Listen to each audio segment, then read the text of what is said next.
ஆமேன். இங்கே வந்திருக்கிற ஒவ்வொரு மேலும் கர்த்தருடைய ஆவியானவர் இருக்கிறார். ஆமேன். எத்தனை பேர் விசுவாசிக்கிறீங்க?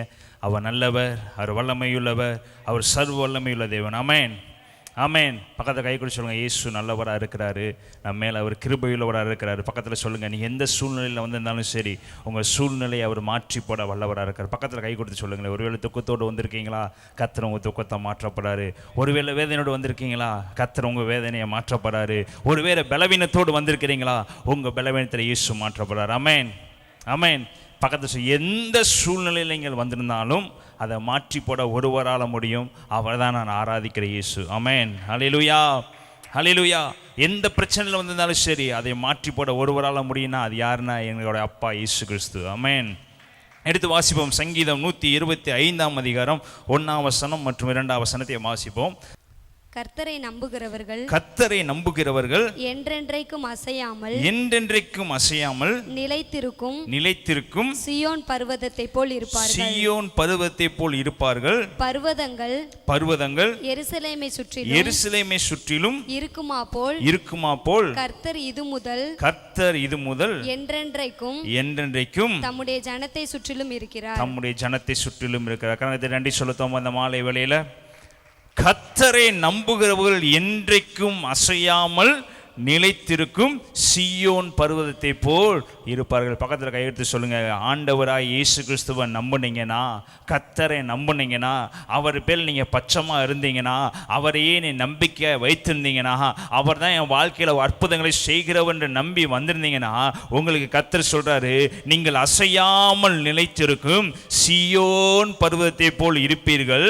பர்வதங்கள் எருசலேமை சுற்றிலும் இருக்குமா போல் கர்த்தர் இது முதல் என்றைக்கும் நம்முடைய ஜனங்களை சுற்றி இருக்கிறார். ஹல்லேலூயா, ஹல்லேலூயா. உங்களை அவர் சுற்றி இருக்கிற தேவனா இருக்கிறாரு. நீங்கள் அவர் மேல் நம்பிக்கை இருந்தீங்கன்னா, அவர் உங்களை சுற்றி சுற்றி வருகிற தேவனா இருக்கிறாரு. அவரவே நீங்க தஞ்சமா வச்சிருந்தீங்கன்னா, அவர் உங்களை சுற்றி உங்களுக்கு அற்புதங்களை செய்கிறவராக இருக்கிறாரு. உங்க பக்கத்தில் உட்கார்ந்து உங்களுடைய குறைவுகள் நிறைவுகள் கேட்டு அதை அவர் ஆசீர்வதிக்கிறவராக இருக்கிறாரு. உங்க பலவீனத்தில் மத்தியில் உங்களுக்கு பலன் கொடுக்கிறவர் இருக்கிறாரு. இயேசுவை நம்பி நடக்கிற பிள்ளைகள் யார் இருக்கிறீர்கள்? இயேசுவை தஞ்சமா வச்சிருக்க பிள்ளைகள் யார் இருக்கிறீர்கள்? பிரச்சனைகள் போராட்டங்கள் வரும்போது நம்ம இயேசுவை முன்னிறுத்துகிறோமா இல்ல மனிதர்களை முன்னிறுத்துகிறோமா? எந்த சூழ்நிலையில் நம்ம இயேசுவை நம்பி ஓடிக்கொண்டிருக்கிறோமா என்று ஆராய்ந்து பார்க்க வேண்டும். பிரியமானவர்களே, இன்று பிதாவாகிய தேவன் நம்மிடம் சொல்லுவது, அவரை நம்பி இருக்கிற ஜனங்களை சுற்றி அவர் இருந்து கொண்டிருக்கிறார். ஹல்லேலூயா, ஹல்லேலூயா. அவரை யார் நம்புறாங்களோ அவங்க மேல் அவர் பிரியமா இருக்கிற தேவனா இருக்கிறாரு. அவரை யார் விசுவாசிக்கிறாங்களோ அவங்களுக்கு அற்புதங்களை செய்கிற தேவனா இருக்கிறாரு. கண்டு விசுவாசிக்கிறவர்களை காட்டிலும் காணாமல் விசுவாசிகள் விலையேறப்பட்டவர்கள். பிரியமானவர்களே, நாம் காணாமல் விசுவாசித்து கொண்டிருக்கிறது. இயேசு நமக்கு அற்புதம் செய்திருக்கிறாரு. இயேசு நமக்கு இறங்கி வந்தாரு, நமக்காக ரத்தம் செஞ்சினாரு, நமக்காக மரித்தாரு, நமக்காக உயிரோடு இருந்திருக்காரு என்று நம்ம கேள்விப்பட்டு அவர் மேல் விசுவாசமா இருக்கிறோம். பக்கத்தை சொல்லுங்க, இப்படி விசுவாசமா இருக்கிற நீங்கள் பாக்கியவான்கள். ஹல்லேலூயா, ஹல்லேலூயா. கண்டும் பலர் விசுவாசியாமல் இருந்தார்கள், ஆனால் நம்மளை கேள்விப்பட்டு விசுவாசித்து கொண்டிருக்கிறோம். ஆனால் அவர்களை காட்டிலும் நம்மை அவர் மேலானவர்களாக வைத்திருக்கிறார். ஆமென், ஆமென். நம்முடைய வாழ்க்கையில விசுவாசம் என்பது மிகவும் முக்கியமானது ஒன்று. பிரியமானவர்களே, நம்ம தடுமாறி விழுகிற நேரத்தில் விசுவாசம் நம்மை விட்டு போகிறது. நம்ம ஒரு சிக்கல்ல மாட்டிக்கொள்ளும் போது நம்முடைய வாழ்க்கையில விசுவாசம் இல்லாமல் போகிறது. நம்முடைய வாழ்க்கையில பிரச்சனைகள் போராட்டங்கள் நம்ம கழுத்தை நெரிக்கும் போது ஏதோ ஒரு சூழ்நிலையில நமக்குள் இயேசு இருக்கிறார் என்பதை மறந்து, நம் இயேசு நம்மளை தூக்குவார் என்பதை மறந்து, இயேசு நம்மளை தாங்குவார் என்பதை மறந்து சில நேரம் விசுவாசத்தை இழந்து போய் நம்ம விழுந்து போகிற. பிரியமானவர்களே, பைபிள் சொல்லப்படுது, விசுவாசிக்கிறவன் என்றென்றைக்கும் பதறான். விசுவாசிக்கிற யாவருக்கும் அவர் இறங்கி வந்து அற்புதங்களை செய்கிறவர் இருக்காரு. வசனம் சொல்லப்படுகிறது, கர்த்தரை நம்புகிறவர்கள் என்றைக்கும் அசையாமல் நிலைத்திருக்கும் சீயோன் பர்வதத்தை போல் இருப்பார்கள். நம்புகிறவர்கள் என்றைக்குமே அசைக்கப்பட மாட்டாங்க. நீங்க ஒருவேளை இயேசு மேல் நம்பிக்கையை வைத்திருந்தீங்கன்னா, எப்பேற்பட்ட புயல் உங்க வாழ்க்கையில வீசினாலும், எப்பேற்பட்ட போராட்டங்கள் உங்க வாழ்க்கையில வீசினாலும், எப்பேற்பட்ட பிரச்சனைகள் உங்க வாழ்க்கையில வீசினாலும், நீங்கள் அசையாமல் நிலைத்திருக்கும் சீயோன் பர்வதத்தை போல் இருப்பீங்கள். பிரியமானவர்களே, இயேசுவை நம்புனீங்கன்னா எந்த பிரச்சனை வந்தாலும் அவர் பார்த்துக் கொள்வார் நம்பிக்கை நமக்கு வர ஆரம்பிச்சது. கலந்து நன்றி சொல்லுத்தோமா. அவரை நம்பி இருக்கிற ஜனம் பாக்கியம் உள்ளது. பக்கத்தில் சொல்லுங்க, அவரை நம்பி இருந்தீங்கன்னா உங்க வாழ்க்கையில் இருக்கிற கடல் போல பிரச்சனை அவர் பனியை போல மாற்றுகிறவர் இருக்கிறாரு. அவரை நம்புனீங்கன்னா உங்க வாழ்க்கையில் இருக்கிற கடனை அவர் ஒரு நொடி பொழுது மாற்றுறவர் இருக்கிறாரு. அவரை நம்புனீங்கன்னா உங்க வாழ்க்கையில் இருக்கிற பிரச்சனைகள், வாழ்க்கையில் இருக்கிற எல்லா வியாதிகளையும் அவர் ஒரு நொடி பொழுதுல மாற்ற வல்லவராக இருக்கிறார். ஹல்லேலூயா, ஹல்லேலூயா. அவர் மேல் விசுவாசம் உள்ளவருக்கு அவர் இறங்கி வந்து அற்புதங்களை செய்கிறவர். அதான் சொல்லப்பட்டிருக்கிறது, கர்த்தர் இது முதல் என்றைக்கும் தம்முடைய ஜனத்தை சுற்றிலும் இருக்கிறார். பக்கத்தில் சொல்லுங்க, உங்களை சுற்றி இருக்கிறபடினால, அதாவது உங்கள் முன்னாடியோ உங்கள் பின்னாடியோ மாத்திரம் இருந்தால் அவர் சைடில் இருக்கிறத பார்க்காம இருக்கான்னு சொல்லலாம். பக்கத்தில் சொல்லுங்க, உங்களை சுற்றி அவர் வந்து கொண்டு இருக்கிறாரு. எல்லா பக்கமும் உங்களை சுற்றி வந்து கொண்டு உங்களை பாதுகாக்கிறவர் இருக்கிறார். ஹல்லேலூயா. எடுத்து வாசிப்போம். யோவான் 1:12. அவருடைய நாமத்தின் மேல் விசுவாசம் உள்ளவர்களாய் அவரை ஏற்றுக்கொண்டவர்கள் எத்தனை பேர்களோ அத்தனை பேர்களும் தேவனுடைய பிள்ளைகள் ஆகும்படி அவர்களுக்கு அதிகாரம் கொடுத்தார். அவர்களுக்கு அதிகாரம் கொடுத்தார். அவருடைய நாமத்தின் மேல் விசுவாசம் உள்ளவர்களாய் அவரை ஏற்றுக்கொண்டவர்கள் எத்தனை பேர்களோ அத்தனை பேர்களும் தேவனுடைய பிள்ளைகளாகும்படி அவர்களுக்கு அதிகாரம் கொடுத்தார். ஹல்லேலூயா. அவரை விசுவாசிக்கிறவங்களுக்கு அவருடைய பிள்ளைங்கிற ஸ்தானத்தை அவர் கொடுக்கிறவர் இருக்கிறாரு. அவரை விசுவாசிக்கிறவங்களுக்கு எப்பேற்பட்ட பிரச்சனையில் இருந்தாலும் தூக்கி நிறுத்தி உங்களை அவர் மகிமைப்படுத்துகிறவராக இருக்கிறாரு. நீ எந்த சூழ்நிலையில் இருந்தாலும் நீங்க அப்பாவை விசுவாசிக்கிறே, அப்பா தான் என்னை பெயர் சொல்லி அழைத்திருக்கிறாரு, அப்பா தான் என்னை உள்ளங்கையில் வரைஞ்சிருக்கிறாரு, என் பிரச்சனையிலிருந்து அவர் தான் என்னை விடுவித்தார் என்று நீங்க அவர் மேல் விசுவாசமா இருந்தீங்கன்னா, எழுதப்பட்டிருக்க வசனம், அந்த வசனத்தில் எத்தனை பேர்களோ அவரை ஏற்றுக்கொண்டவர்கள் எத்தனை பேர்களோ அத்தனை பேர்களும் தேவனுடைய பிள்ளைகளாகும்படி அவர்களுக்கு அவர் அதிகாரத்தை கொடுக்கிறாரு. இந்த உலகத்தை ஆளுகிற அதிகாரத்தை உங்களுக்கு கொடுக்கிறாரு. சுகமளிக்கிற அதிகாரத்தை உங்களுக்கு கொடுக்கிறாரு. இந்த உலகத்தில் சந்தோஷமா வாழும்படியான கிருபைகளை கொடுக்கிறாரு. ஆனா அவர்களை யாரெல்லாம் ஏற்றுக்கொள்கிறீங்களோ, அவரை யாரெல்லாம் விசுவாசிக்கிறீங்களோ, அவரை யாரெல்லாம் நம்புறீங்களோ, அவங்க எல்லா பற்றியும் ஒரு உயர்ந்த அடைக்கலத்தில் வைக்கிறார். காரணத்தை நன்றி சொல்லுதோமா? பைபிள் அநேகர் தேவனை நம்பியிருந்தாங்க, அநேகர் தேவனை பார்க்காமலேயே தேவனை நம்பியிருந்தாங்க, தேவன வசனத்தை கேள்விப்பட்டு நம்பியிருந்தாங்க. பைபிள் வசனத்தை எடுத்து வாசித்து பார்த்தீங்கன்னா அநேகர் பிதாவாகிய தேவனை கண்கூடா பார்த்ததில்லை, இயேசுவை கண்கூடா பார்த்ததில்லை, ஆனால் விசுவாசித்தாங்க.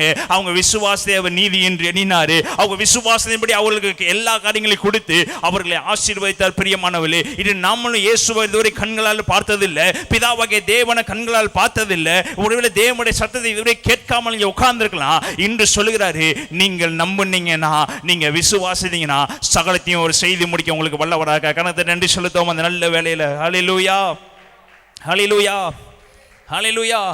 அவர் அற்புதம் செய்கிறவர். பக்கத்தில் சொல்லுங்க, அவர் அற்புதம் செய்கிறவர், அவர் அதிசயம் செய்கிறவர். ஹல்லேலூயா. எடுத்து வாசிப்போம். ரூத் 1:1 வாசிப்போம். நியாயாதிபதிகள் நியாயம் விசாரித்து வரும் நாட்களில் தேசத்திலே பஞ்சம் உண்டாயிற்று. அப்பொழுது யூதாவில் உள்ள பெத்லகேம் ஊரானாகிய ஒரு மனுஷன் தன் மனைவியோடும் 2 குமாரரோடும் கூட மோவாப் தேசத்திலே போய் சஞ்சரித்தான். அந்த மனுஷனுடைய பேர் எலிமெலேக்கு, அவன் மனைவியின் பேர் நகோமி. அவனுடைய 2 குமாரரின் ஒருவன் பேர் மக்லோன், மற்றொருவன் பேர் கிலியோன். யூதாவில் உள்ள பெத்லகேம் ஊராகிய எப்ராத்தியராகிய அவர்கள் மோவாப் தேசத்திற்கு போய் அங்கே இருந்து விட்டார்கள். இந்த கதை எல்லாத்துக்கும் தெரியும். ரூத் என்கிற கதை எல்லாத்துக்குமே தெரியும். இவர்கள் எங்க இருக்கிறாங்களா? பெத்லகேம் என்கிற ஊர்ல இருக்கிறாங்க. பெத்லகேம் என்ற இஸ்ரவேல் ஜனங்கள், இஸ்ரவேலுக்கு பஞ்சம் உண்டானபடினால அவங்க எங்க கடந்து போறாங்க? மோவாப் என்கிற தேசத்திற்கு கடந்து போறாங்க. யார் யார் கடந்து போனாங்கன்னா, தகப்பனும் தாயும் 2 குமாரர்களும், மொத்தம் 4 பேர் இஸ்ரவேல் தேசத்திலிருந்து, பிதாவாகிய தேவன் ஆசீர்வதிக்கிற தேசத்திலிருந்து, அவர் செழிப்பாக வைக்கிற தேசத்திலிருந்து, இதுவரைக்கும் தேவன் ஆசீர்வதித்து தலையை உயர்த்தின அந்த இடத்திலிருந்து எங்கே புறப்பட்டு செல்கிறாங்க? மோவாப் என்கிற ஒரு இடத்திற்கு புறப்பட்டு செல்கிறாங்க. மோவாப் என்பது ஆசீர்வதிக்கப்பட்ட தேசம் அல்ல. மோவாப் என்பது தேவனுக்கு விரோதமான தேசம், தேவனை விரோதிக்கிற இடமா இருக்கிறது தான் மோவாப்பு. அங்கே இருக்கிற ஜனங்கள், மோவாப் சந்ததியில் இருக்கிறவங்க எல்லாருமே இஸ்ரவேலை அழிக்க வேண்டும், இஸ்ரவேலை சபிக்க வேண்டும் என்ன எண்ணம் உழுகிற ஒரு ஊருக்கு இந்த 4 பேர் கடந்து போகிறாங்க. ஏன் கடந்து போகிறாங்க? பஞ்சம் தன் வாழ்க்கையில் வரும்போது எங்கே நம்ம போகக்கூடாதுன்னு நினைக்கிறோமோ, நம்மளை அறியாமல் என்ன யார்கிட்ட போய் கை நீட்டக்கூடாதுன்னு நினைக்கிறோமோ, யார்கிட்ட கை நீட்டி காசு வாங்கக்கூடாதுன்னு நினைக்கிறோமோ, யாருடைய முகத்தில் முழிக்கக்கூடாதுன்னு நினைக்கிறோமோ, சில சூழ்நிலைகள் வரும்போது நம்மளை அறியாமல் எங்கே நம்முடைய கால்களும் கைகளும் எங்கே போய் நிற்கிறது? அந்த மாதிரி ஆளுகள்கிட்ட போய் தான் என்ன ஆகுது? நிற்கிது.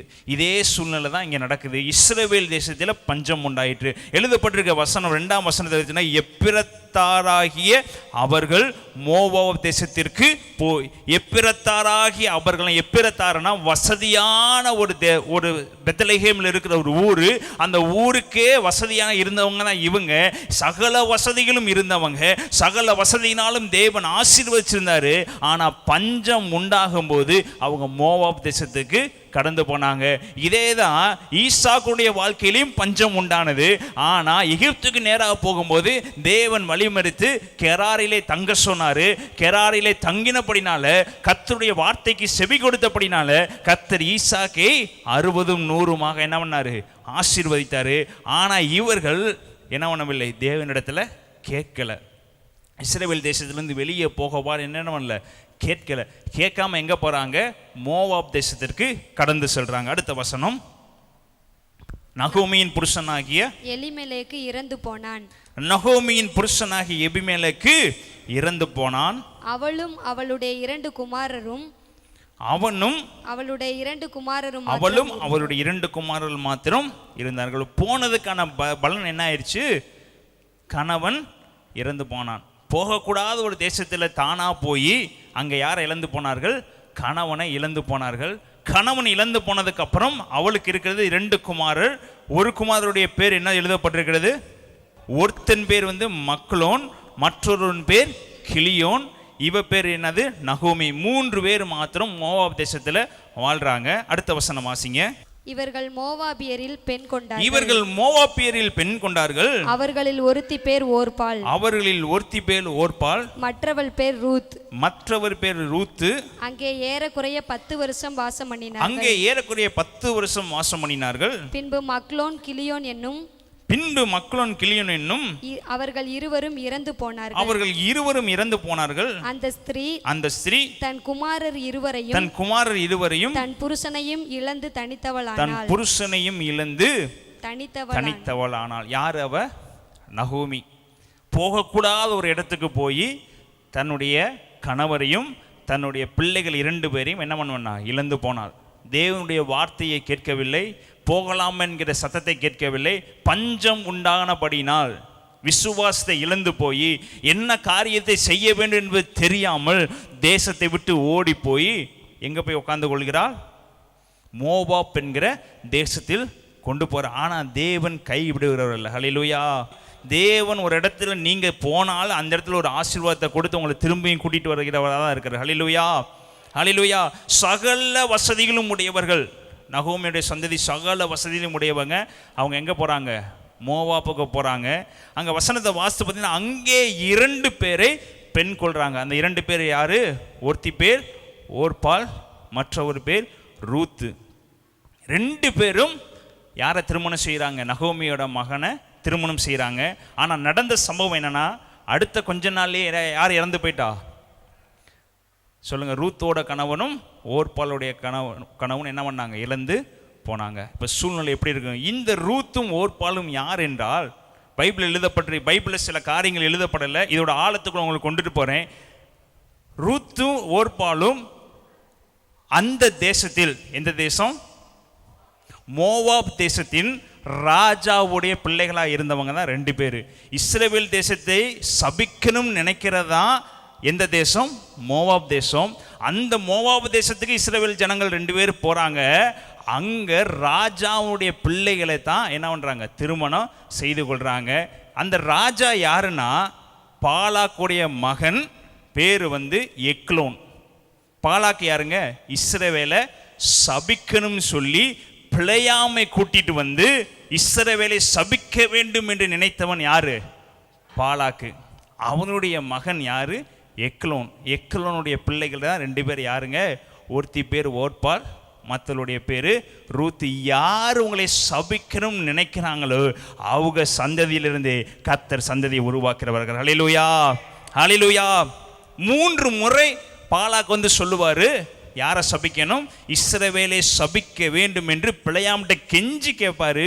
3 முறையும் சபிக்க போகும்போது பிதாவாகிய தேவன் சொல்லும்போது இஸ்ரவேலை ஆசீர்வதிப்பதே எனக்கு பிரியம், யாக்கோப்பை ஆசீர்வதிப்பதே எனக்கு பிரியம். இதெல்லாம் கேட்டு கேட்டு கேட்டு கேட்டு ரூத்தோட வாழ்க்கையில இஸ்ரவேலின் சபிக்கவே முடியலனா, அப்ப இஸ்ரவேல்ல கிரியை செய்கிற தேவன் பெரியவர் என்று எண்ணி எண்ணி எண்ணி மனசுல ஒரு கோட்டையை கட்டி வச்சிருந்தா, தான் பார்க்காத ஒரு காரியத்தை, தன்னுடைய கண்களில் பார்க்காத ஒரு காரியத்தை கேள்விப்பட்டு இஸ்ரவேலின் தேவனை விசுவாசிக்க ஆரம்பித்தார். நன்றி செலுத்தும் அந்த நல்ல வேளையில பாலாக்கு இஸ்ரவேலை சபிக்க நினைத்தவன், அதே போலதான் எக்லோனும் இஸ்ரவேலை சபிக்க நினைத்தான். அதுக்கு முன்னாடி வாஸ்து பார்த்தீங்கன்னா, இஸ்ரவேலை சபிப்பதற்காக எக்லோன் ராஜாவாக அபிஷேகம் பண்ணப்பட்டான், ராஜாவாக வந்தான் என்று பைபிள் எழுதப்பட்டிருக்கிறது. அப்ப எக்லோனுடைய எண்ணமும் பாலாக்குடைய எண்ணமும் இஸ்ரவேலை சபிப்பது. ஆனா தன்னுடைய மகளா இருக்கிற ரூத்தையும் ஓர்பாலையும் யாருக்கு கட்டி கொடுத்தாங்க? இஸ்ரவேலா இருக்கிற ஜனத்துக்கு கட்டி கொடுத்தாங்க. ஆனால் என்ன நடக்கிறது? ரூத்தோட வாழ்க்கையில் தன்னுடைய கணவனை இழந்து போனார், தன்னுடைய மாமனாரை இழந்து போனார், தன்னுடைய கணவனுடைய தம்பியையும் இழந்து போனார். அடுத்த வசனத்தை வாசித்து பார்த்தீங்கன்னா, அது கீழே இருக்க வசனங்களை வாசித்து பார்த்தீங்கன்னா, நகோமி தன் 2 மருமக்களையும் நோக்கி, நீங்கள் இருவரும் உங்கள் தாய் வீட்டுக்கு திரும்பி போங்கள், மரித்து போனவர்களுக்கும் எனக்கும் நீங்கள் தயை செய்தது போல. அப்ப இவங்க இஸ்ரவேலிருந்து மோவாப்புக்கு போகும்போதே மோவாப்பில் இருக்க ஜனங்கள் யாருக்கு தயை செய்த பண்ணியிருக்கிறார்? ஆண்டவராக இயேசு பிதாவாகிய தேவன் இந்த நகோமிக்கும் நகோமியுடைய கணவனுக்கும் நகோமியுடைய பிள்ளைகளுக்கும் தயவு உண்டு பண்ணியிருந்தார். அந்த இடத்துல எழுதப்பட்டு, நாங்கள் எப்படி நாங்கள் மோவாப்புக்கு வரும்போது நீங்கள் தயவு பண்ணினீங்களோ அதே போல் நீங்கள் உங்கள் வீட்டுக்கு கடந்து போங்க, இங்கே இருக்கிற ஜனங்கள் உங்களுக்கு என்ன பண்ணுவாங்க? தயவு பண்ணுவாங்க. என்னுடைய கேள்வி, ஒரே ஒரு கேள்வினா, ரூத் யாருடைய மகளாக இருந்தா? அந்த மோவாப் தேசத்திலேயே ராஜாவா இருக்கிறவருக்கு பிள்ளையா இருந்தவள். அவருக்கு எவ்வளவோ கணவர்கள் அங்கே கிடைச்சிருக்கலாம். இப்ப தன்னுடைய கணவன் இறந்ததுக்கு அப்புறம் மோவாப் தேசத்துல வசதியான கணவர்கள் இருந்திருக்கலாம், அநேகர் பலசாலியானவர்கள் இருந்திருக்கலாம். ரூத் என்ன பண்ணியிருக்கணும்? அடுத்த நிமிஷம் தன் கணவன் இறந்த உடனே எங்க ஓடி இருக்கணும்? சொல்லுங்க. 2வது திருமணம் முடித்து கொண்டு ஓடி இருக்கலாம். இல்லைன்னா அங்கே சரி இஸ்ரவேலில் நம்பணும், இறந்துருச்சு, வழி இல்லை, இனி எங்கே ஓடிடலாம்? மோவாப்பிலேயே ஒரு நல்ல மகனை பார்த்து ராஜா சந்ததி, அந்த நாட்டுக்கே ராஜாவாக இருக்கிறவருடைய மகளாக இருந்தால் கண்டிப்பாக என்ன பண்ணியிருப்பா? மாறி இருப்பேன். நீங்களும் நானாக இருந்தால் என்ன பண்ணியிருப்பான்? கண்டிப்பாக மாறி இருப்போம். ஒரு ராஜா சந்ததியை, அந்த தேசத்தையே ஆளக்கூடிய அதிகாரம் ரூத்துக்கு இருக்குது, ஓர்பாலுக்கு இருக்குது. அவன் நினச்சிருந்தா என்ன பண்ணியிருக்கலாம்? நகோமியை விட்டுட்டு என்ன பண்ணிருக்கலாம்? வேறு திருமணம் முடித்திருக்கலாம். ஆனால் எழுதப்பட்டிருக்க வசனம் என்னன்னா, அதுக்கு அடுத்த வசனம் வாசிங்க, 14 வசனம். அப்பொழுது அவர்கள் சத்தமிட்டு அதிகமாய் அழுது, ஓர்பால் தன் மாமியை முத்தமிட்டு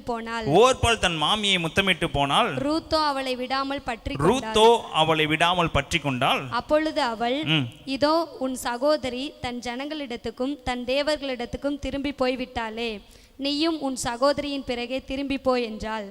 அதற்கு ரூத், நான் உம்மை பின்பற்றாமல் உம்மை விட்டு திரும்பி போவதை குறித்து என்னோட பேச வேண்டாம். நீர் போகும் இடத்திற்கு நானும் வருவேன், நீர் தங்கும் இடத்திலே நானும் தங்குவேன்.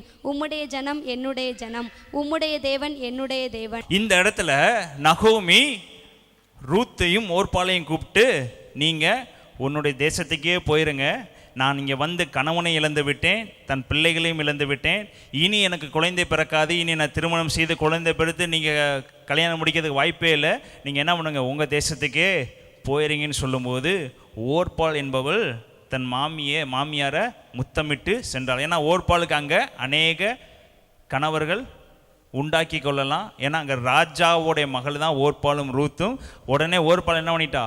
நகோமி சொன்ன உடனே ஓடி போயிட்டா. ஆனால் ரூத்துவோ சொல்கிறா, இதை பற்றி என்கிட்ட என்ன பண்ண வேண்டாம், பேச வேண்டாம், நீ போகிற இடத்திற்கு நானும் வருவேன், நீங்கள் தங்குற இடத்திற்கு நானும் தங்குவேன், இனிமேட்டுக்கு உங்களுடைய தேவன் தான் என்னுடைய தேவன், சகல வசதிகளும் உடையவள், சகல அதிகாரங்களையும் உடையவள், எல்லாவற்றிலும் மேன்மை உள்ளவளாக இருந்தவள்.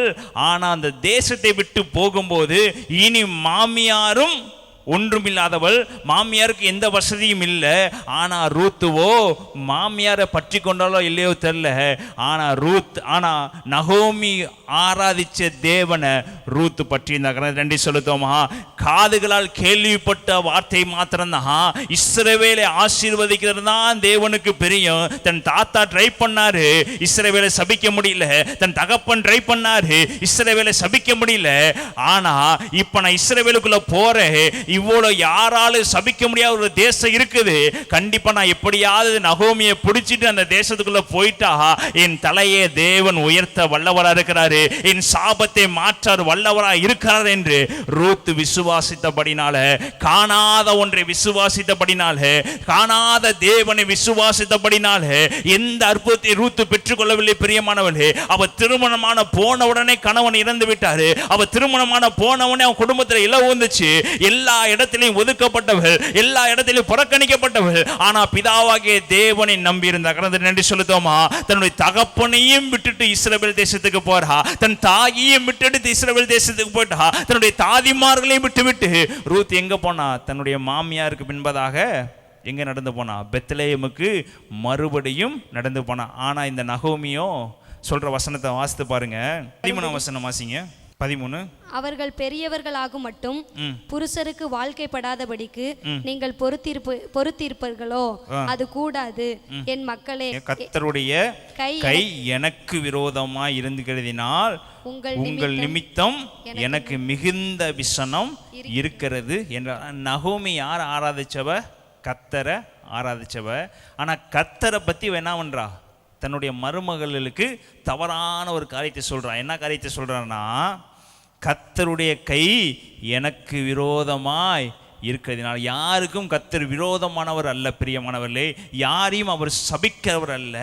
இதனால் வரைக்கும் இஸ்ரவேலில் இருக்கும்போது சகல ஆஸ்தியும் அனுபவிச்சவ, பெத்லெஹேமில் இருக்கும்போது சகல ஆஸ்தியும் அனுபவிச்சவ தான் நகோமி.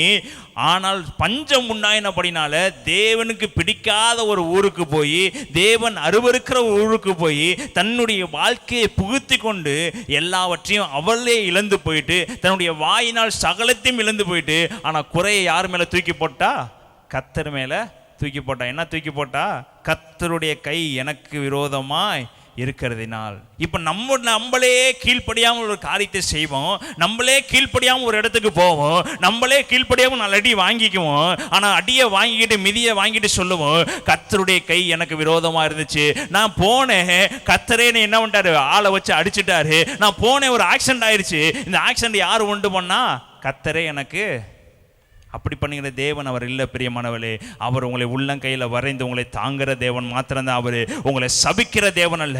இதை பிசாசனவன் பயன்படுத்தி கொண்டு சில இடங்களை உங்களை என்ன வில்ல பண்ணுவான். ஆனால் தேவனும் இரக்கமுள்ளவர், உங்களை உயர்த்துகிறவர்கள். ஹல்லேலூயா, ஹல்லேலூயா, ஹல்லேலூயா. நகோமி தேவனை தூஷிக்கிறான். என்ன தூஷிக்கிறா? கர்த்தருடைய கை எனக்கு. அதற்கு அடுத்த வசனங்கள்லாம் கீழே வாசித்து பார்த்தீங்கன்னா, அவங்க பெத்லெஹேமுக்கு வரும்போது 19ஆம் வசனம், அப்படியே இருவரும் பெத்லெஹேம் மட்டும் நடந்து போனார்கள். அவர்கள் பெத்லெஹேமுக்குள் வந்தபோது ஊரார் எல்லாரும் அவர்களை குறித்து ஆச்சரியப்பட்டு, இவள் நகோமியோ என்று பேசிக்கொண்டார்கள். அதற்கு அவள், நீங்கள் என்னை நகோமி என்று சொல்லாமல் மாறாள் என்று சொல்லுங்கள், சர்வ வல்லவர் எனக்கு மிகுந்த. யாருங்க கசப்பை கட்டளையிட்டா? சொல்லுங்க. புதுசா வர்றவங்க கூட விசுவாசத்தில் ஓடி போவாங்க. ஆனால் விசுவாசத்தில் இருக்கிற நம்ம அவரை பற்றி பேசியே இருக்கிற எல்லாத்தையும் என்ன பண்ணிடுவோம்? வெளுக்காட்டி என்ன பண்ணிடுவோம்? கீழே தள்ளிடுவோம். அதனால தான் சபைக்குள்ளே வர்றவங்க என்ன பண்ணுறாங்க? இருக்கிற ஆளை பார்த்து சேர்ந்து அவங்களும் கெட்டு போயிடுறாங்க. யாராவது புதுசாக உள்ளே வர்றாங்கன்னா நம்ம பேசுகிற பேச்சை பார்த்து இவங்களே யோக்கியம் இல்லைன்னு சொல்லிட்டு அவங்க என்ன பண்ணிடுறாங்க? வெளியே ஓடி போயிடுறாங்க. இதுதான் சாட்சி இல்லாத வாழ்க்கை, நம்முடைய வாழ்க்கை. இப்போ நகோமி, ரூத் என்பவள் நகோமியை நம்பி வர்றா. இஸ்ரவேலின் தேவன் தான் தேவன், காதுகளால் கேள்விப்பட்டதை நம்பி ரூத்து வர்றா. ரூத்து தன்னுடைய கணவன் இழந்து போனதை பற்றி வருத்தப்பட்டா. ஆனால் வாயினால் என்ன பண்ணவில்லை? தேவனை தூசிக்கவில்லை. தன்னுடைய மாமனார் இறந்து போனதுக்காக தேவனை தூசிக்கவில்லை. தன்னுடைய மாமியாரை நம்பி நடுத்தருக்கு வந்துட்டோமே என்று ரூத் தேவனை தூசிக்கவில்லை. இந்த தன்னுடைய தகப்பனின் தாயை விட்டுட்டு இன்னொரு தேசத்துக்கு போறமே, என்னுடைய நிலைமை இப்படி ஆயிடுச்சு. நகோமி வாழ்ந்து முடித்தவள், ஆனா ரூத்தோ வாழ ஆரம்பிச்சவளுக்கு ஒரு பிரச்சனை உண்டாகுது. தன்னுடைய அவளுக்கு குழந்தைகள் இல்லை, ஒன்றுமே இல்லை. வாழ ஆரம்பிச்ச கொஞ்ச நாளே கணவனை இழந்து போனா.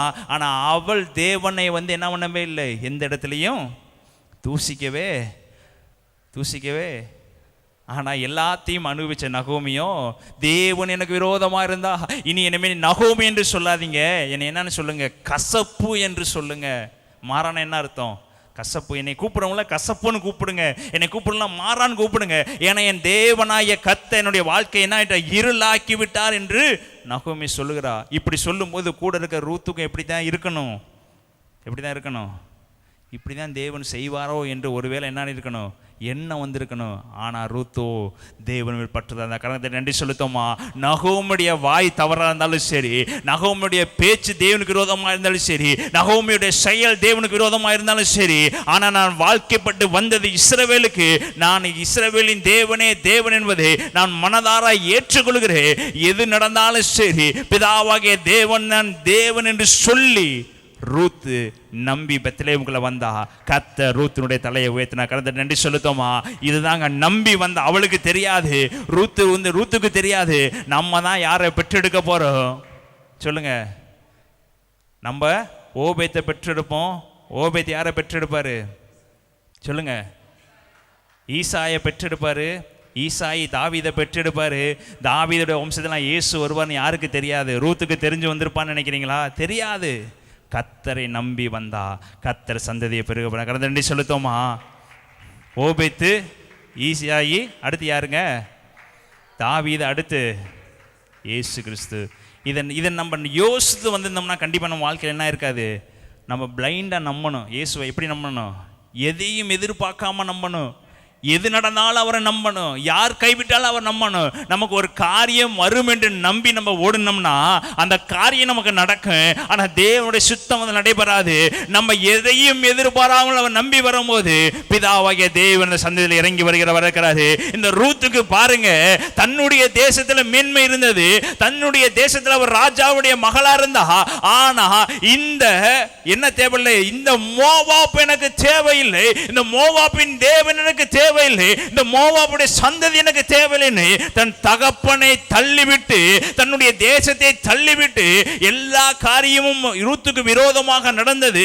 கணவன் இறந்ததுக்கு அப்புறம் ரூத்துக்கு தெரிஞ்சிருக்கணும், இவங்களை நம்பி இஸ்ரவேல் நம்பி வந்து கணவன் இறந்ததுதான் மிச்சம். நான் மோவாப்புல ஒரு மகனை கல்யாணம் முடிச்சிருந்தா கூட அவன் உயிரோடு இருந்திருப்பான் என்று சொல்லி மோவாப்பின் தேவன் அவர் ஆராதிச்சு ஓடி போயிருந்திருக்கலாம். ஆனா அவர் அப்படி செய்யல. என் வாழ்க்கையில எவ்வளவு கசப்பு நடந்தாலும் சரி, என் வாழ்க்கையில எவ்வளவு பிரச்சனை நடந்தாலும் சரி, இஸ்ரவேலின் தேவனே தேவ, அவர் என் தலையை உயர்த்துவாரு, அவர் என்னை மகிமைப்படுத்துவாரு. நாளொன்று வரும், அந்த நாள்ல என் தலை உயர்த்தப்படு. நாளொன்று வரும், அன்று நாள் கர்த்தனை சிங்காசனம் உட்கார வைப்பாரு. நாளொன்று வரும், கர்த்தரின் தலையை எண்ணெயால் அபிஷேகம் பண்ணி என்னை அவர் நிரம்பி வழிய பண்ணுவார். என்ன ரூத்துக்குள்ள இருந்தது. அந்த விசுவாச கர்த்தர் உங்களோடு பேசிக் கொண்டிருக்க பிரியமானவர்களே. யார் உங்க வாழ்க்கையில எப்பேற்பட்ட கசப்பு இருந்தாலும், உங்க வாழ்க்கையில எப்பேற்பட்ட பிரச்சனை இருந்தாலும், அடுத்து உங்க வாழ்க்கையில கால் எடுத்து வைக்கிறதுக்கு முன்னாடி எந்த ஒரு சூழ்நிலை இல்லாமல் இருந்தாலும் தேவன் வழியை உண்டாக்க வல்லவரா இருக்கிறாரு. தேவன் விசுவாசம் வைத்திருந்தீங்கன்னா அவர் உங்களுக்காக பாதை உண்டு பண்ணுவாரு. என்றென்றைக்கும் நிலைத்திருக்கும் சீயோன் பர்வதத்தை போல உங்க மாற்ற வேண்டும் என்றா கர்த்தர் மேல் நம்பிக்கை இருக்க வேண்டும். கர்த்தர் சொல்லுத்தோமா. கர்த்தர் மேல் நம்பிக்கை வைத்திருந்தீங்கன்னா, கர்த்தரை உங்கள் துணையாக வைத்திருந்தீங்கன்னா, கர்த்தரை மாத்திரம் விசுவாசித்தீங்கன்னா அவர் உங்க வாழ்க்கையில அற்புதங்களையும் அதிசயங்களையும் மாத்திரம் செய்கிறவராக. ஆமென், ஆமென், ஆமென். நகோமி இழந்து போனா, ரூத்து இழந்து போனா, ஆனா கர்த்தர் எல்லாவற்றையும் ரெட்டிப்பாக கொடுத்தார். கர்த்தர் நன்றி செலுத்துவோமா. கர்த்தர் நன்றி செலுத்துவோமா. இதுதாங்க விசுவாசம். நகோமி தெரிஞ்சு மோவாப்புக்குள்ளே போனாலும் தெரியாமல் மோவாப்புக்குள்ளே போனாலும் தெரியல. ஆனால் திரும்பி வரும்போது ராஜாவுடைய சந்ததியை கூட்டிகிட்டு வந்து ராஜாவுடைய சந்ததியை பெற்றெடுக்கும்படியாக கர்த்தர் அங்கே சுச்சுவேஷனை உண்டு பண்ணார். ஹல்லேலூயா, ஹல்லேலூயா, ஹல்லேலூயா. நீங்களும் நானும் அந்த யோசித்து பாருங்கள், இந்த மாதிரி காரியங்களை செஞ்சுருப்போமா? அடுத்து போகிறதுக்கு வழி இல்லை, அடுத்து கணவன் இல்லை, அடுத்து எங்கே போய் நம்ம பிழைக்க போகிறோம்னு தெரியாது, வீடு வாசல் இருக்கா என்று தெரியாது, எதுவுமே தெரியாது. ஆனால் ஒரே ஒரு விசுவாசம் என்ன தெரியுங்களா? 16ஆம் வசனம், அதற்கு ரூத்து, ஒரே ஒன்று தான், அதற்கு ரூத்து, நான் உம்மை பின்பற்றாமல் உம்மை விட்டு திரும்பி போவதை குறித்து என்னோட நான் உம்மைத்தான் பின்பற்றி வருவேன். என்னுடைய சகோதரி போயிருக்கலாம், அது பிரச்சனை இல்லை. உங்கள் கூட இருக்கவங்களே உங்களை விட்டு பிசாசனுடைய வாழ்க்கை, அது எனக்கு பிரச்சனை இல்லை. உங்களுக்கு கூட இருக்கவங்களே வெளியே போய், அது எனக்கு பிரச்சனை இல்லை. உம்மை விட்டு பிரியறதை பற்றி என்ன நான் இனிமேட்டுக்கு ஒன்றுமே பேச வேணாம். நான் பிரச்சனை, நான் வனாந்தத்தில் நடக்க போகிறேன், அதை பற்றி பேசாத. நான் கடனில் நடக்க போகிறேன், அதை பற்றி பேசாத. பிரச்சனைகளை அதை பற்றி பேசாத. நான் இஸ்ரவேல் விட்டு ஓடி வந்தது நான் திரும்ப இஸ்ரவேலுக்கு போனால் என்னை ஏற்றுக்கொள்வார்களா மாற்றாங்களா தெரியாது. அதை பற்றி என்ன பண்ண வேணாம் பேச. திரும்பி போவதை குறித்து என்ன பண்ண வேணாம் பேசவே வேண்டாம். அடுத்து, நீ எங்கே போனாலும், எப்படிப்பட்ட நம்பிக்கை பாருங்க. நீங்கள் நானும் இந்த நம்பிக்கை வச்சிருப்போமா சொல்லுங்க? உங்களுக்கு எனக்கு அந்த நம்பிக்கை இருக்குமா? நீ எங்கே போனாலும் சரி, நீ மரணத்துக்கு நேராக போனாலும் நான் வர்றேன், நீ பிரச்சனைக்கு நேராக போனாலும் சரி வர்றேன், இல்லை பிச்சை எடுக்க கூட்டு போனாலும் சரி நான் வர்றேன், நீ யாருக்கால விழுக சொன்னாலும் என்ன பண்ணுறேன் விழுகிறேன். ஆனால் என்னோட தேசத்துக்கு என்ன பண்ண மாட்டேன், போக மாட்டேன். அது சபிக்கப்பட்டது. ஆசீர்வதிக்கப்பட்ட தேவனுக்கு நேராக நான் எப்பேற்பட்ட பாடுகளை சுமக்க ரெடியானாலும் சரி நான் வருகிறேன் என்று அவ வந்தா. அடுத்த அந்த தொடர்ந்து வாசிங்க. நீ போகும் இடத்துக்கு நானும் வருவேன், நீ தங்கும் இடத்திற்கு நானும் தங்குவேன். உம்முடைய ஜனம் இதுவரைக்கும் மோவாபு ஜனம் என்னுடைய ஜனமா இருந்தது, இப்ப இஸ்ரவேல் ஜனம் என்னுடைய ஜனம். நம்பிக்கை எப்படி மாறுகிறது பாருங்க கர்த்தர் மேல. இது வரைக்கும் என்னுடைய வாழ்க்கையில பழசா இருக்கட்டும், நான் இன்னைக்கு ஒரு இடத்துக்கு உள்ள வரேன்ல, இயேசுவை நம்பி உள்ள வரேன்ல, இன்னைக்கு இயேசுவை விசுவாசிக்கிறவங்க எல்லாம் என்னுடைய ஜனம், இயேசுவை நம்புறவங்க எல்லாம் என்னுடைய ஜனம், இயேசுவை யார் யார் தேடி வர்றாங்களோ அவங்க எல்லாரையும் சகோதர சகோதரிகள், யாரெல்லாம் வியாதியா இருக்காங்களோ அவளாய சகோதர சகோதரிகள் என்று சொல்லி தன்னுடைய மனப்பான்மையை டோட்டலா என்ன பண்ணிட்டா பிதாவின் மேல மாற்றிவிட்டு. அடுத்த வருஷம் அதே உம்முடைய தேவன் என்னுடைய, சொல்லுங்க, சடனா ஒரு செகண்ட்ல மாற முடியுமா சொல்லுங்க? யாராலையும் மாற முடியாது. மாறினீங்கன்னா உங்களை கர்த்தர் உயரத்தில் கொண்டு போய் பாட்டுகிற வைக்கிற அந்த அதிகாரம் முழுவதும் வாசித்து பார்த்தீங்கன்னா, இப்போ இவ்வளோ நம்பிக்கை இருந்தவளை தேவன் கைவிடுவாராங்க சொல்லுங்க? கைவிடுவாரா? கைவிட வேண்டாம். இப்போதான் இவ்வளோ நம்பிக்கை இருந்தவளுக்கு தான் கர்த்தர் போவாசின் கண்களில் கிருபை பண்ணிக்கப்பட்டு என்ன சொன்னாரா, கொஞ்சம் அவளுக்காக என்ன பண்ணுங்க, சிந்தி விடுங்க. இவ எனக்காக எல்லாத்தையும் விட்டுட்டு வந்துட்டா, இனி நம்பி இங்கே வந்துட்டா, இஸ்ரவேல் தேசத்துக்குள்ள போனா தலை செழிக்கும் என்று நம்பி வந்துட்டா, எனக்காக என்ன பண்ண, இவளுக்காக சிலதை சிந்தி விட்டுட்டு போ, அவள் பொறுக்கி கொள்ளட்டும், அவள் வாழ்ந்து கொள்ளட்டும், கர்த்தர் இவள் மேல் கண்ணோக்கமா இருக்கிறார் என்று சொல்லி போவாசுடைய கண்களில ரூத்துக்கு கிருபை கிடைக்க பண்ணாரு. எவ்வளோ கிருபை கிடைக்கணுமா, எவ்வளோ விலைக்கரையும் கொடுக்க வேண்டியதாக இருக்குது பாருங்க. கர்த்தருடைய கண்களில் கிருபை கிடைக்கணும்னா நம்ம கர்த்தர் மேல் நம்பிக்கை வைத்திருக்கணும். கர்த்தருடைய கண்கள் நம்ம செழிப்பா இருக்கணும்னா கர்த்தருடைய கண்கள் நமக்கு தயவு கிடைச்சிருக்கணும். ஹல்லேலூயா, ஹல்லேலூயா. இதே பைபிள் எழுதப்பட்டிருக்க லோத்து என்பவன், ஆபிரகாம் கூட இருந்த லோத்து என்னாச்சுங்க, செழிப்பா இருந்தவன் எங்க தேடி போனா, சோதோம் குமாரத்தை தேடி போனா. சோதோம் குமாராவிலையும் தேவன் வந்தாரு. தேவன் வந்து இந்த தேசத்தை அழிக்க போறேன்னு சொன்ன உடனே அந்த லோத்துக்கு என்ன வந்திருக்குன்னா, திரும்பவும் நான் ஆபிரகாமுக்கிட்ட போயிடுறேன், ஆபிரகாமின் தேவன் தான் தேவன் என்ன பண்ணியிருக்கேன் போயிடுறேன் என்று சொல்லாம அவன் சொல்கிறான், நான் சோவார் என்கிற ஒரு தேசத்தில் போய் குடியிருக்கிறேன் என்று சொல்லி திரும்பியும் ஒரு வாய்ப்பு கிடைத்தது அவனுக்கு.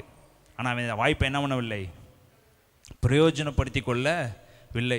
இங்கே செழிப்பாக இருந்துட்டு பாவத்துள்ள தேசத்துக்குள்ளே போனான். ஆனால் தேவன் கைவிடலை. அங்கே போயும் சொல்கிறாரு, இது பாவமான தேசம், என்ன போகிறேன் அழிக்க போகிறேன்னு சொன்னோடனே அவன் தேவனை ருசித்தவன் ஒன்றுமில்லாமல் வந்து ஆபிரகாம் சந்தோடைய சேர்க்கப்பட்டு அநேக பிள்ளைகளை உண்டாக்கினவன், அநேக ஆடு மாலை உண்டாக்கி ஆபிரகாமுடைய சந்ததிக்கும் லோத்தினுடைய சந்ததிக்கும் என்ன ஆச்சா, இடம் கொள்ளாமல் போக மட்டும் பெருக்கம் உண்டானபடினால் மோதல் உண்டாச்சு. இந்த அளவுக்கு பெருகியிருந்த லோத்து எங்கே போனார், சோதான் குமாரத்துக்கு போய் எத்தனை நீதிமான்கள் கூட இல்லையா, 4 நீதிமான்கள் கூட அங்கே இல்லை, 5 நீதிமான்கள் கூட இல்லை. அப்போ வாழ்க்கை எப்படி மாற்றப்பட்டது பாருங்க. தேவனை நம்பி பின்வாங்கி போனுடைய நிலைமை. ஆனால் இந்த நிலைமை நகோமிக்கு கத்தர் விடலைங்க. 2 சொல்லுத்தோமா, இவளும் ஓடி போனவள் தான், பஞ்சத்திலிருந்து மோவாபுக்கு ஓடி போனவள் தான். ஆனால் திரும்பி இஸ்ரவேலுக்கு வரணுங்கிற எண்ணம் நகோமிக்கு இருந்துச்சு. ஆனால் லோத்துக்கோ திரும்பி ஆபரகாம்கிட்ட வரணுங்கிற எண்ணம் இல்லை. அவருடைய சந்ததி அழிக்கப்பட்டு போச்சு. ஆனால் நகோமியுடைய சந்ததியை கத்த கசப்பு தான். என்னை தேவனுக்கு புறக்கணிச்சாருன்னு சொன்னா, ஆனால் தேவன் கைவிடல. 2 சொல்லுத்தோமா, நீ எங்க வேணாலும் ஓடிப்போ, ஆனா வர வேண்டிய இடத்துக்கு நீ வந்துட்டேனா கர்த்தர் தலையை உயர்த்துவார். ஹல்லேலூயா, ஹல்லேலூயா. லோத்து எல்லாத்துலயும் ஓகே, தேவன் கிருபை எல்லாத்துலயும் ஓகே. செய்ய வேண்டிய ஒரே வேலை என்னன்னா, திரும்ப எங்க ஓடி வந்திருக்கணும், தன் அப்பாட்ட ஓடி வந்திருக்கணும். ஆனா அவன் என்ன பண்ணல, அப்பாட்ட ஓடி வராம எங்க ஓடிட்டான், மலைக்கு ஓடி போறேன்னு சொல்லி தன் சந்ததியை பாழாக்கிட்டான். ஆனா கெட்ட குமாரனோ எல்லாத்தையும் இழந்ததுக்கு அப்புறமும் என் அப்பாட்ட தேடி வந்தான். திரும்பி அவனை ராஜாவாக கர்த்தர் உட்கார வச்சா. 2 சொல்லுத்தோமா, நம்ம எது நடந்தாலும் சரி, யார் கைவிட்டாலும் சொல்லுங்க, எனக்கு ஒருத்தர் இருக்கிற, என் அப்பா இருக்கிறாருங்க, அவர் என்னை பார்த்து கொள்வாரு. அவரை நம்பி இருக்கிற ஜனங்களை ஒரு நாள் கைவிடாதவர். ஹல்லேலூயா, ஹல்லேலூயா, ஹல்லேலூயா. இன்னொரு வசனத்தை வாசிப்போம். யோனா 3ஆம் அதிகாரம் 6ஆம் வசனம். இந்த செய்தி நினிவேயின் ராஜாவுக்கு எட்டின போது அவன் தன் சிங்காசனத்தை விட்டு எழுந்து தான் உடுத்தி இருந்த உடுப்பை கழற்றி போட்டு ரெட்டை உடுத்தி கொண்டு சாம்பலிலே உட்கார்ந்தான். மேலும் ராஜா தானும் தன் பிரதானிகளும் நிர்ணயம் பண்ணின கட்டளையாக நினிவேயிலெங்கும் மனுஷரும் மிருகங்களும் மாடுகளும் ஆடுகளும் ஒன்றும் ருசி பாராதிருக்கவும் மேயாமலும் தண்ணீர் குடியாமலும் இருக்கவும் மனுஷரும் மிருகங்களும் ரெட்டினால் மூடிக்கொண்டு தேவனை நோக்கி உரத்த சத்தமாய் கூப்பிடவும் அவரவர் தம் தம் பொல்லாத வழியையும் தம் தம் கைகளில் உள்ள கொடுமையையும் விட்டு திரும்பவும் கடவர்கள். யாருக்கு தெரியும், நாம் அழிந்து போகாதபடி ஒருவேளை தேவன் மனஸ்தாபத்து நம்முடைய உக்கிர கோபத்தை விட்டு திருப்பினாலும் திருப்புவார் என்று கூற சொன்னான். இந்த அதிகாரம் உங்களுக்கு எல்லாத்துக்கும் தெரியும். யாரை பற்றி எழுதப்பட்டிருக்கிறது, நினிவேவை பற்றி எழுதப்பட்டிருக்கிறது. நினிவேவுக்கு சுவிசேஷத்தை அறிவிக்க யார் அனுப்புனாரு, யோனாவை அனுப்புனார். யோனா எங்கே ஓடி போனார், தர்சீஸுக்கு ஓடி போனார். ஆனால் தேவன் எப்படியோ கொண்டு வந்து யோனாவை எங்கே நிப்பாட்டிட்டாரு, நினிவேல நிப்பாட்டிட்டு இனி யோனாவோட ஒரே வேலை டெய்லி அந்த நகரத்தை சுற்றி வந்து இந்த நகரம் அழியப்போகுது. எத்தனை நாள் அழியப்போகுதுன்னு சொன்னார், 40 நாளில் அழியப்போகுது அழியப்போகுது அழியப்போகுதுன்னு கொட்டிட்டு என்ன பண்ணிட்டாரு, தேசத்தை சுற்றி வந்துட்டார். எல்லா தேசத்தையும் சுற்றி டெய்லி அவருடைய வேலை. காலையில் அதிகாலையில் எந்திரிக்கணும், வேகமாக போய் அந்த தேசம் முழுவதும் இருட்டாக போய் சொல்லிட்டு வரணும். ஒரே ஒரு வாசம் என்னன்னு, இந்த தேசம் 40 நாளில் அழிய போகுது, இந்த தேசம் 40 நாளில் அழிய போகுது. இதே ஒரே ஒரு வார்த்தை தான் சொல்லணும்னு பெரிய சுவிசேஷ தேவன் சொல்லலை, ஒரே ஒரு வார்த்தையை சொல்வதற்காக அவர் ஒன்று உருவாக்கி கொண்டுட்டு போனார். இந்த செய்தி யாருக்கு எட்டினது, அந்த ராஜாவுக்கு எட்டினது. என்ன எட்டினது, 40 நாளில் தேவன் இந்த தேசத்தை அழிக்க போகிறாரு. 40 நாள் இந்த தேசம் கவிழ்க்கப்பட போகிறது. 40 நாள் நம்ம அழிஞ்சு போக போகிறோன்னு தெரிஞ்சவொடனே, இது நாள் வரைக்கும் அந்த ராஜா யாரை தெய்வமாக வச்சுருந்தான்னு தெரியல, இது நாள் வரைக்கும் அவன் யாரை தெய்வமாக கும்பிட்டான்னு தெரியல. ஆனால் இங்கே யோனா சொன்ன உடனே தன் தேவனை விட்டுட்டு, பக்கத்தில் சொல்லுங்கள், தன்னுடைய இதுவரைக்கும் அவன் கும்பிட்டு வந்த தேவனை விட்டுட்டு, இதுவரைக்கும் அவன் வழிபட்ட தேவனை விட்டுட்டு இப்ப சொல்றான், மேலும் ராஜா தானும் தன் பிரதானிகளும் நிர்ணயம் பண்ண கட்டளையாக நினிவேலெங்கும் மனுஷருக்கும் மிருகங்களுக்கும் மாடுகளுக்கும் ஒன்றும் ருசி பெறாதிருக்கவும் மேயாமல் தண்ணீர் குடியாமல் இருக்கவும் மனுஷரும் மிருகங்களும் ரெட்டினால் மூடிக்கொண்டு தேவனை நோக்கி உரத்த சத்தமாய் கூப்பிடவும் அவரவர் தம் தம் பொல்லாத வழியையும் தம் தம் கைகளில் உள்ள கொடுமைகளையும் விட்டு திரும்பவும் கடவர்கள். யாருக்கு தெரியும், நாம் அழிந்து போகாதபடி ஒருவேளை தேவன் மனஸ்தாபப்பட்டு நம்முடைய உக்கிர கோபத்தை திருப்பினாலும் திருப்புவார் என்று கூற சொன்னான். இப்போ இதுவரைக்கும் அவன் ஆராதித்த தேவன் வேறே. இப்போ அதை ஆராதித்தபடினால தான் வேறே தேவன் ஆராதித்தபடினால தான் அந்த தேசத்தில் அதிக பாவம் உண்டானபடினால தான், தேவனுக்கு விரோதமான காரியங்கள் தேசத்தில் உண்டானபடினால தான் தேவன் அழிக்க வேண்டும் என்கிற எண்ணம் உண்டானது. தேவன் ஒரு இடத்துல அழிக்கணும்னா டக்குன்னு போய் என்ன பண்ண மாட்டார், அழிக்க மாட்டார். சோதோம் குமாரத்தில் பாவம் பெருகினபடினால தான் சோதோம் குமாரவை என்ன பண்ணார், அழிக்க சித்தமானார். அங்கேயும் தூதர்கள் உள்ள போய் என்ன பண்ணாங்க, சொன்னாங்க, சோதம் போட்டு வெளியே போ, நான் என்ன பண்ண போகிறேன், அழிக்க போகிறேன்னு. அதே சம்பவம் தான் இங்கே நடக்குது. நினிவே என்ன பண்ணிக்க போகிறேன், அழிக்க சித்தமாக இருக்கிறேன். நீ இப்போ என்ன 40 நாள் போய் சுவிசேஷத்தை அறிவி. 40 நாள் சுவிசேஷம் சொன்ன உடனே அந்த 40 நாளில் என்ன ஆச்சுங்க, அந்த ராஜா ரெட்டிலும் சாம்பலிலும் உட்காந்து, இது வரைக்கும் நம்ம ஆராதிச்சவங்கெல்லாம் தேவன் அல்ல, நம்முடைய வாழ்க்கையே முடிய போகுதுன்னு சொல்லி காணாத ஒருவரை கேட்டு என்ன பண்ணா, நம்பி உட்காந்தான். காரணத்தை சொல்லுத்தோமா, இது வரைக்கும் பிதாவாகிய தேவன் அவனை காணல, இது வரைக்கும் பிதாவாகிய தேவன் எப்படிப்பட்டவன் உனக்கு தெரியாது.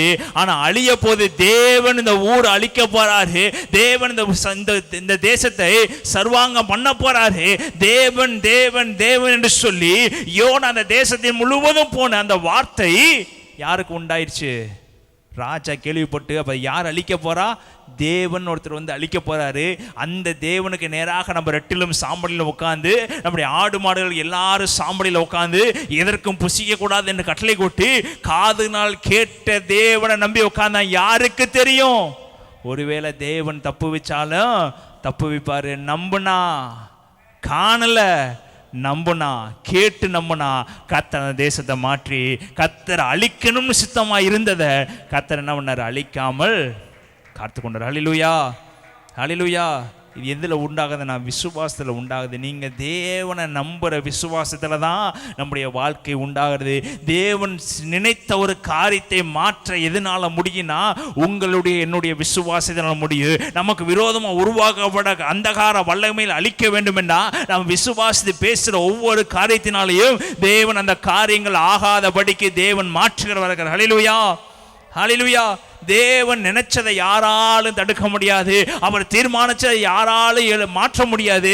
அவர் உருவாக்கினதை யாராலும் என்ன அழிக்க முடியாது. அவர் எழுதினது தான். அவர் சொல்றாரு, யோனாவை கொண்டு அழிச்சிடுவேன்னு சொல்லிட்டாரு. ஆனால் தேவனை நம்பி உட்கார்ந்த ஜனங்களுக்காக அவர் இறங்கி வந்தார். ஹல்லேலூயா. அவரை நம்பிட்டோம்ல, அவரை நம்பிட்டு அவர் கைவிடுகிற தேவன் அல்லங்க. பக்கத்தில் சொல்லுங்க, அவரை நம்பிட்டீங்கன்னா அவர் உங்களை கைவிடுகிற தேவன். ஒருவேளை எந்த பிரச்சனையில் உட்கார்ந்துருந்தாலும், எந்த பாடுகளில் உட்கார்ந்துருந்தாலும், எந்த போராட்டத்தில் உட்கார்ந்தாலும் சொல்லுங்க, ஏசப்பா உண்மை நம்புறேன் ராஜா, உண்மை நம்புறேன், நீங்க என் வாழ்க்கையை மாற்றவளர். ஹல்லேலூயா, ஹல்லேலூயா. இது நம்ம வாழ்க்கையில் இருந்தால் போதும். ஆனால் நீங்கள் நானும் எப்படி இருப்போம்னா மாத்தாள் மரியாள் மாதிரி உட்காந்துருப்போம். இயேசு அற்புதம் செய்ய வல்லவராக இருக்கிறாரு. யோவான் 11ஆம் அதிகாரம் முழுவதும் வாசித்து பார்த்தீங்கன்னா இங்கே ஏசப்பா சொல்கிறாரு, லாசர் என்பவன் மரித்து போவான், நான் போய் என்ன பண்ண போகிறேன், அவங்கள உயிரோட எழுப்ப போகிறேன்னு சொல்லிடுவார். இந்த மார்த்தாள் முதலாவதாக ஓடி வந்து இயேசு கிட்ட சொல்லுவார், நீர் இங்கே இருந்திருந்தீரானால் என் சகோதரன் மரித்திருக்க மாட்டான். அங்கே காதுனால் கேள்விப்பட்டு விசுவாசத்தை உட்கார்ந்துருந்தாங்க. யோனாவுடைய காலத்தில் தேவன் அற்புதம் செய்தார்.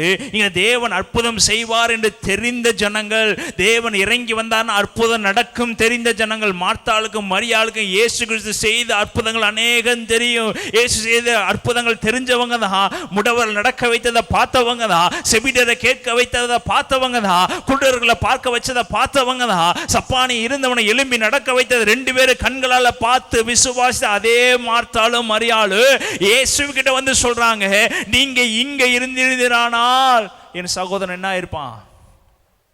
நீ நம்ம சொல்லியிருப்போம், ஏசப்பா நீங்கள் இங்கே இருந்திருந்தீங்கன்னா எனக்கு கடன் பிரச்சனை வந்திருக்காது, நீங்கள் இருந்திருந்தீங்கன்னா என்னுடைய யார் என்னை வந்து எனக்கு விரோதமாக பேசியிருக்க மாட்டாங்க, நீங்கள் எனக்கு பக்கத்தில் இருந்திருந்தீங்கன்னா, என்னை நீ கைவிடாமல் இருந்திருந்தீங்கன்னா, என் கையை மட்டும் நீங்கள் பிடிச்சிருந்தீங்கன்னா எனக்கு இந்த சம்பவத்தில் இருக்காதுன்னு சொல்லுவார். அவர் சொல்லுவார், உன் கையை நான் பிடிச்சி தான் பாருந்தேன், நீ என்னை விசுவாசிக்கலை. ஓ பக்கத்தில் நான் கூட தான் இருந்தேன், நீ என்ன விசுவாசிக்கலை. கண்டு விசுவாசினை காத்திலும் காணாமல் விசுவாசிப்பான். சொல்லுங்க, காணாமல் விசுவாசத்துங்களை தேவன் மேன்மையாக வச்சார். இங்கே எல்லாத்தையும் பார்த்தவங்க, கண்ணால் எல்லாத்தையும் என்ன பண்ணவங்க பார்த்தவங்க, அவங்க சொல்கிறாங்க, நீங்கள் இங்கே என்ன பண்ணியிருக்கணும், நான் உனக்கு அற்புதம் தான் செய்ய வந்திருக்கிறேன், அதிசயம் தான் செய்ய வந்திருக்கேன், நம்புமா. திரும்பவும் சொல்கிறாரு, மரித்தாலும் அவன் பிழைப்பான். உடனே இவங்க சொல்கிறாங்க, மரிச்சா ஒரு நாள் பிழைப்பான், தேவன் இறந்து வரும்போது ஒரு நாள் என்ன பண்ணுவான், அவன் எழுந்து வருவான். அவர் திரும்பவும் சொல்கிறாரு, என்னை விசுவாசிக்க மரித்தாலும், என்னை நம்புகிறவன் மரித்தாலும், நம்புகிறவன் இழந்தாலும் அதை பெற்றுக்கொள்வான். என்னை நம்புகிறவன் எந்த பிரச்சனைகளோ போனாலும் அதை திரும்ப என்ன பண்ணுவேன், சரி பண்ணுவேன். நம்ம சொல்லுவோம், இல்லப்பா என்ன ஆயிடுச்சு, நடந்துருச்சு, இனி என்னைக்காவது தான் என்ன ஆகும். அவ கூட இருக்கிறது யாருன்னு நமக்கு தெரியல. பழைய ஏற்பாட்டில் இயேசு கிறிஸ்து இல்லைங்க, அவங்க காதுனால் கேள்விப்பட்டு விசுவாச அற்புதத்தை பெற்றுக்கொண்டாங்க. ஒரு பக்கத்திலே வந்து சொல்றாரு, அவன் உயிரோடு எழுந்துருமா. நீ விசுவாசி. விசுவாசினா நீ என்ன பண்ணுவ? அற்புதத்தை பார்ப்ப. நீ விசுவாச தேவனுடைய மகிமையை காண்ப. இப்போ அவன் உயிரோடு எழுந்திருப்பான்னு சொல்லி ஒவ்வொரு வார்த்தையா ஊட்டிட்டு இருக்கிறாரு. ஆனால் அவங்க என்ன சொல்றாங்க? நீங்கள் அப்போ உயிரோடு இருந்திருந்தீங்கன்னாத்தே அற்புதம் நடந்திருக்கும்.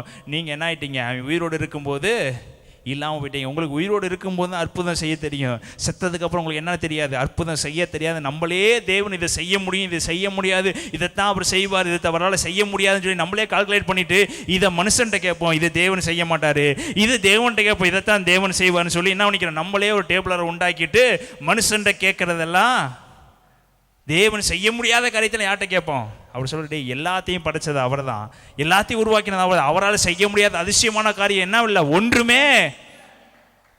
அவர் டேபிள் போடுறாங்க, இது உங்களால் என்ன பண்ண முடியாது. நம்முடைய வாழ்க்கையில் அவரால் செய்ய முடியாதுன்னு சொன்னதெல்லாம் சில காரியங்களை ஒதுக்கி வச்சுட்டு அவரால் செய்ய முடியும், ஆனால் நம்ம என்ன பண்ண மாட்டோம்? அவர்கிட்ட போய் இதெல்லாம் அவர்கிட்ட கேட்குறதா? இதெல்லாம் அவர் செய்வாரா? நாங்கள் இவ்வளோ நேரம் ஜோம் பண்ணி பார்த்தா நடக்கலை. நான் 1 மாதம் நான் அந்த கடன் அடையணும் ஜோம் பண்ணி நடக்கலை. 1 மாதம் முடிஞ்சிருச்சு. உடனே பக்கத்து வீட்டில் என்ன பண்ணிட்டேன்? வாங்கி இங்கே என்ன பண்ணிட்டேன்? பைசல் பண்ணிட்டேன். இதை வாங்கி அங்கே கொடுத்துட்டேன். இதை பிடிச்சி அதை என்ன பண்ணிட்டேன்? சரி பண்ணிட்டேன். அதை வாங்கி இதை என்ன பண்ணிட்டேன்? சரி பண்ணிட்டேன். அப்போ யாரை நம்பி உட்காரல? சொல்லுங்கள், யாரை நம்பி உட்காரல? பிரச்சனை போராட்டம் வரும்போது யாரை நம்பி உட்காரல? பலவீனம் வரும்போது யாரை நம்பி உட்காரல? நெருக்க வரும்போது யாரை நம்பி உட்காரல? நெருக்கத்தின் மத்தியில் தான் கர்த்தர் அற்புதம் செய்கிறவர் இருக்கிறாரு. இக்கட்டின் மத்தியில் தான் கர்த்தர் அற்புதம் செய்கிறவர் இருக்கிறாரு. இங்கிட்டு மாமனார் இறந்து போயிட்டாரு, தன்னுடைய கணவர் இறந்து போயிட்டாரு, தன்னுடைய மாமியாலும் என்னதான்? விடோதான். இவளும் என்னதான்? விடோதான். தன்னுடைய தகப்பன் வீட்டுக்கு போனால், நான் இஸ்ரவேலில் நீ வேண்டான்னு சொன்னேன், ஆனால் நீ இஸ்ரவேல் தேவன் நம்பினால போய் என்ன பண்ணிட்ட? திருமணம் செய்து கொண்டு ஒரு வேலை என்ன பண்ணியிருப்பாரு? சொல்லியிருப்பாரு. இஸ்ரவேல் திருமணம் செய்தனால தான் உன் வாழ்க்கை இப்படி ஆச்சுன்னு என்ன பண்ணியிருப்பாரு? சொல்லியிருப்பாரு. எங்கிட்டு பண்ணாலும் என்னதான்? நெருக்கம்தான். ஆனால் ரூத் என்ன பண்ணா? நல்ல பங்கை தெரிந்து கொண்டார். என்ன சொல்லுமா? ரூத் யாரை பார்த்தா? தேவனை பார்த்தா. ஹல்லேலூயா, ஹல்லேலூயா. நெருக்கத்தின் பாதையில் தான் தேவன் நம்மளோட பேசுவார். பக்கத்தில் சொல்லுங்கள், போராட்டத்தின் பாதையில் தான் தேவன் பேசுவார். அந்த போராட்டத்தை ஒதுக்கிட்டு டக்குன்னு போய் எங்கே டக்குன்னு சொல்யூஷன் கேட்கும் அங்கே போய் என்ன பண்ணிடுவோம்? மனுஷன்ட்ட போய் கையை நீட்டி என்ன பண்ணிடுவோம்? எல்லாத்தையும் பெற்றுக்கொள்வோம். ஆனால் அது என்னவா இருக்காது? அது ஒரு நிமிடமாக அது சந்தோஷமாக இருக்கும். ஆனால் வாழ்நாள் முழுவதும் என்ன இருக்கும்? நீ என்ன இருந்தாலும் பிரச்சனை என்கிட்ட தான்டா வருவேன்னு என்ன பண்ணிடுவாங்க? அடுத்த நிமிஷம் சொல்லிட்டு போயிடுவாங்க. ஆனால் தேவன் எத்தனை தடவை அவர்கிட்ட போய் கேட்டாலும் உங்களுக்கு அவர் கூட்டி தான் கொடுப்பாரு. ஏப்பா எத்தனை தடவை உன்னை கொடுத்து உனக்கு பத்தலைன்னா அவர் என்ன பண்ண மாட்டார்? கேட்கவே மாட்டார். கேட்கிற எவனும் பெற்றுக்கொண்டே தான் இருப்பான். கேட்கிற எவனும் பெற்றுக்கொள்வான். கேட்கிற எவனுக்கு அவர் என்ன பண்ணுவார்? அள்ளி கொடுத்து கொண்டே இருப்பார். ஹல்லேலூயா, ஹல்லேலூயா. இந்த மார்த்தாள்கிட்ட ஃபஸ்ட்டு வந்து சொல்கிறாரு, நீ விசுவாசித்தல் தேவனுடைய மகிமை காண்பா. அவர் சொல்கிறா, மரித்தவன் கண்டிப்பாக ஒரு நாள் என்ன பண்ணுவான்? உயிரோட. சரி, மரியாதை எங்கப்பா? மரியாதை கொண்டுட்டு வா. மரியாதை வேமா விடுறா. தேவனை நீர் இங்கே இருந்திருந்தானால் அவர் என்ன பண்ணியிருப்பான்? லாசரு உயிரோடு. அவர் திரும்பி சொல், நீ விசுவாசித்தார் தேவனுடைய மகிமையை காண்பா. நீ நம்புனேனா, அவர் சொல்கிறது ஒரே ஒரு வார்த்தை, நீ இயேசுவன் நம்புனேனா நீ அற்புதத்தை பெற்றுவா. பக்கத்தில் நிற்கிறாரு, பக்கத்தில் இவ்வளோ தூரத்தில் இருக்கிறாரு. அவரது நீ என்ன ஒண்ணுமா? நம்பு, நான் அற்புதம் செய்வேன், என்ன ஒன்று? இது தெளிவாக சொல்லுவார். யோவான் 11ஆம் அதிகாரத்தில் இந்த வாசனம் வாசிங்க, 22ஆம் வசனம். இப்பொழுதும் நீர் தேவனிடத்தில் கேட்டுக்கொண்டது எதுவோ அதை தேவன் உனக்கு தந்தருள்வார், அதை தேவன் உமக்கு தந்தருள்வார் என்று அறிந்திருக்கிறேன் என்றால். யாருக்கு இங்க சுவிசேஷம் சொல்றது? மார்த்தா இயேசு கிட்ட சொல்றா. என்ன சொல்றானா? இப்பொழுதும் நீர் தேவனிடத்தில் கேட்டுக்கொள்வது எதுவோ அதை தேவன் உனக்கு தந்தருள்வார். நீங்கள் ஆண்டவரே இயேசுவே, நீங்கள் எது தேவன்கிட்ட கேட்குறீங்களோ அதை கண்டிப்பாக என்ன பண்ணிடுவார்? தேவன் உங்களுக்கு கொடுத்துருவார். நீங்கள் எதெல்லாம் கேட்குறீங்களோ எல்லாத்தையும் என்ன பண்ணிடுவார்? கொடுத்துருவார். அதுக்கு தான் அவர் சொல்கிறாரு, உன் சகோதரன் உயிர்த்தெழுந்திருப்பான் என்றாரா. இப்போ நீங்கள் எது கேட்குறீங்களோ அதை தேவனை இயேசுக்கு என்ன பண்ணிடுவாரா? கொடுத்துருவார்ங்கிற விசுவாசம் யாருக்குள்ளே இருக்குது? மார்த்தாளுக்குள்ள. தேவனுக்கும் இயேசுவுக்கு கனெக்ஷன் யாருக்கு இருக்குது? தெரியுது, மார்த்தாளுக்கு. ஆனால் இயேசுவுக்கும் மார்த்தாளுக்கு ஒரு கனெக்ஷன் என்ன இல்லை? தெரியல. அவர் சொல்கிறாரு, தேவன் விரும்புகிற காரியத்தை நான் செய்ய வந்திருக்கிறேன். இவன் மரித்தாலும் என்ன பண்ணுமா? உயிர்த்தெழுந்திருப்பான்னு சொல்கிறாரு. ஆனால் அவள் என்ன பண்ணல? ஒரு நாள் அவர் உயிரோடு எழுந்திருப்பார். ஆனால் இப்போ இருக்க வாய்ப்பு இல்லை.